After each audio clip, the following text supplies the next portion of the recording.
Welcome back to the second part of replication. In the first part of the replication, we mainly discussed about the enzymes which are involved in the replication process. If you have not watched that part of the video, I refer, please do watch that first part and then you can watch this part of the video for the better understanding. In this part of the video, we are going to discuss about how does the replication in the prokaryotes takes place and what is the process. So, in last class, I have already told you that the replication process in the overall manner. In this, we will discuss each one of them in detail. So, let's begin. Before that, there's certain features you need to be aware of, that what are prokaryotes all about. So prokaryotes have the circular DNA. This DNA structure is circular, and for the replication to begin, there is a certain point where the replication starts. Okay, that point is known as the origin point. So let me take a pen for the better understanding. So in this is the structure of the DNA, circular DNA, and the process of replication starts at the point known as the origin of replication, or you can say the ori site. What is ori site? Where the replication start. In case of the E. coli, the specific sequence are present which is responsible for starting the process of replication. That sequence is known as the ori C, or you can say origin C. Okay, where the proteins bind to this origin site and the process of protein synthesis will begin. As the DNA is circular in nature, in case of bacterial DNA is circular in nature, that's why the process of replication occurs bidirectionally, that is in both opposite direction. You can see here, in both the direction opposite to each other, the process of replication will take place.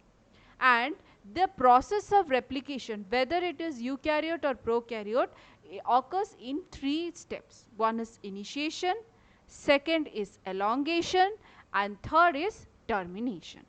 Each one of them we will be dealing in detail. Before that, let me revise you what we have discussed regarding the enzymes in the last class. First, what's happened? There is the strand. This is the strand. First, what happens? The helicase enzyme will open the strands. The two double-stranded DNA will be opened by the helicase enzyme. Then, what will happen? To provide stability to the single-stranded structure, single-stranded binding protein will bind near the helicase to provide stability so that the strands don't get degraded. Then what happened? The primer will be attached to the 5' end, and what is the role of the primer? It provides a 3' OH end to which the DNA polymerase will bind to it, and the process of replication will take place, forming two strands. One is known as the leading strand, another one is known as the lagging strand. And what is leading strand, what is lagging strand, we will be discussing in detail in this part of the video. Another enzyme which is responsible for relaxing the coiling is known as the topoisomerase. So it is responsible for winding and unwinding of the and relaxing the supercoiling which will be formed due to opening of the fork. And at the last, the ligase enzyme will join the fragments and your DNA process will be completed. So let's start the video. First process is initiation. So as I have already told you that the process of initiation begins at a certain point known as the ori C region. So this is the ori C region where the replication process starts. Okay, this is the ori C. This is the ori C where the process of replication will start. Next, what is ori C? It is a highly conserved sequence. Okay, it is a highly conserved sequence with 245 base pair long sequence, and it is responsible for starting the process of initiation. Next, three proteins, that is DNA A, B and C, these are the responsible for the initiation process. First, DNA will recognize the initiation point or the ORIC point. Okay, so DNA, what will the function of DNA? DNA will recognize the ORIC point so that the initiation process will start. Next, DNA B will unwind the DNA strand, that is, they act as a helicase enzyme. So the process of helicase in DNA B is a helicase for the prokaryotes or bacteria, you can say. So it will unwind it will start opening the strand. Next, what will be the DNase do? DNase will act along with that of the DNA-B to recognize the initiation point. Okay, so DNA-B and C both will act together with each other. Next, what happens after the DNA-B binds to that of the ORI site and opens the DNA, once it is settled, the DNA-C will get released from it. Okay, and now the DNA-B is responsible for opening of the strand, and it will form two single stranded. One strand will form the 5' phosphate end, another strand will form the 3' phosphate end. Okay, you can see one strand, it will open the strand like this. One strand will be 5' phosphate end, another strand will be 3' OH end. Okay, so these are the two strands that will open. Which protein will be open? That is DNA-B, which will act as a helicase. This is important. Next, it is mostly asked that what is a primosome? Helicase enzyme plus primase. Primase means the enzyme which is responsible for adding the primer. Okay, so that the process of initiation can takes place, so that primer or nucleotide can add. So primosome is the helicase plus the primase is known as the primosome. And you know that once the strands are open, they are nearly very risk of getting degraded. That's why the single stranded protein will bind near the helicase. In this also, single stranded binding protein will bind and provide stability to the strand. This is the process of initiation. Now it's complete. Next, what happens? The primer will be added. Okay, so next what happen? The primer will be added.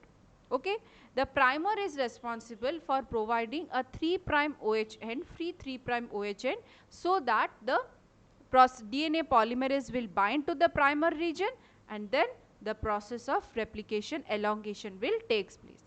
So that elongation is mainly responsible due to DNA polymerase 3. So DNA polymerase 3 will add the nucleotide from 5' to 3' end. This is very important to be noted down. Why? I will make you understand. Okay, once the primer will be added to it, the polymerase will recognize the primer and will get attached to it and start forming the leading strand. And the leading strand, 3' to 5' end, is the parental strand, which can replicate continuously. That's why they are called leading strand. Leading means they are in the leading position. That is, the process of replication takes place continuous manner. Lagging strand is the parental strand is 5' to 3' is the lagging strand, and it takes place in a discontinuous manner. What is this? I will make you understand now. So first, in this half of the first you concentrate upon this part of the replication fork. So this is the movement of the replication fork, and I have told you that the DNA polymerase will move only from 5' to 3' direction. Okay, so one strand is from this is one strand, you can see here, this is one strand that is from the 5' to 3' direction, and this is another strand that is from the 3' to 5' direction. So this is the parental strand, and this is another parental strand from the 3' to 5' direction. And I have told you that the leading strand, parental strand, is from the 3' to 5' direction. Okay, so the leading strand that will move from 3' to 5'. Okay, the leading strand will move from the 3' to 5' direction. Okay, 3' to 5' direction. Okay, like this. This is the leading strand. Another one is the lagging strand that will move in the opposite direction. Okay, because the movement of the DNA polymerase is only from 5 prime to 3 prime, and this strand is 3 prime to 5 prime direction, that is in the opposite. That's why the first DNA molecule or the first strand which will be formed is this strand. So the first strand which will be formed is this strand, and second strand will be this strand. Okay, so the trick to remember is that the strand which is near to the replication fork is forms later on, and the strand which is near to the DNA, here the DNA polymerase will bind to both the strand like this with the help of a clamp, so that it can hold the DNA, so that the DNA don't get escaped from it, and the primers will be getting added. So the first strand which will be formed is this strand, that is from 5 prime to 3 prime direction, and the second strand is from this strand, that is 5 prime to 3 prime direction, and this is the leading strand that will be formed in a continuous manner. As this strand is moving opposite to that of the where the DNA polymerase is present, that's why the strand is present in a patches manner, and these patches are known as the Okazaki fragment. Okay, this strand is known as Okazaki fragment, and the lagging strand is 5 prime to 3 prime in a discontinuous manner it is present, and the leading strand is 3 prime to 5 prime. The parental strand is 3 prime to 5 prime. Similar manner in this type of in this part of the replication also takes place. Okay, and they are bidirectional, that is one will move in this direction, another will move in that direction, and both the takes place simultaneously. Okay, and one important point is that the leading strand requires only one primer, as it is forms a continuous manner, whereas the lagging strand requires more primers, as it is formed in a discontinuous manner. That's why for one strand one primer, another strand another primer will be required, as you have seen in this diagram. For this strand one primer will be attached to it, DNA polymerase will read it, and one strand will be formed. Similarly, another strand it will be attached, and simultaneously the process takes place. But in case of this leading strand, only one primer is enough to form the whole strand. This is the difference between leading and lagging strand, and in this case it is totally opposite. This side is known as the leading strand, because in the 3 prime to 5 prime direction the formation of the strand will takes place, and this is known as the lagging strand. Okay, this is the process. Okay, next is that, and remember one thing, if this strand is running from 5 prime to 3 prime direction, the complementary strand will move from the 3 prime to 5 prime direction. This is the complementarity. Okay, this is all about the elongation process. Okazaki fragment will form. Next, what happened in the termination process, after the leading and lagging strands are formed, I have shown you how. Now what will happen, the RNase H along with the DNA polymerase 1, remember DNA polymerase 3 is responsible for elongation, DNA polymerase 1 is responsible for termination. This is important. Okay, DNA polymerase 1 will bring about termination along with RNase H. RNase H will cleave the process, and DNA polymerase will bring about termination. What will happen? The replication fork will beat at a certain sequence known as the TER sequence, and when the DNA polymerase will reach that sequence, the process of replication will stop with the help of a protein called TUS protein. So TER with the help of TUS protein will create a complex which will arrest the replication fork. So along with the TER, while reading the sequences, once they come to the TER sequence, that is termination sequence, what will happen? The TUS protein will bind to the sequence, and it will form a complex with that, and prevent the replication fork from further moving. It will stop there. It will bring to an end. And then what happened after the termination? All the enzymes which you have seen here, all these enzymes will be removed. No need of this further enzyme, because the activity is over. Then finally the coiling of DNA take place and normal process take place. Okay. Next, what happened? termination took place, next what will happen? The joining of the Okazaki fragment. Because the space are present, it needs to be joined so that a proper DNA will be formed. The space are joined by the DNA polymerase 1 as well as the ligase enzyme. Okay, so both DNA polymerase 1 as well as ligase enzyme, DNA polymerase by the 5 prime to 3 prime exonuclease activity and ligase enzyme will seal the gap between them and the process of replication is completed. In E. coli, or in, you can say, in prokaryotes, the process of replication takes about 40 minutes, whereas cell division takes place about 18 to 20 minutes. So you can say that before the one cycle of replication is completed, the initiation for another cycle of replication starts, okay, because it takes place about 40 minutes. This is all about the process of replication. In case of prokaryote, the process for both the prokaryote and eukaryote will be same, but the name of certain protein and enzyme will vary.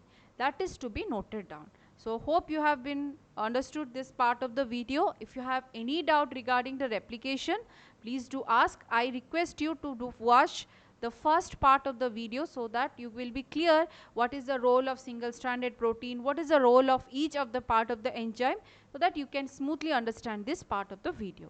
And do subscribe to my channel, share as much as you can among your friends, because these are very, very important regarding exam, entrance, interview, any type of they will ask this type of question only. Okay, so hope you have a great learning. Thank you and have a nice day.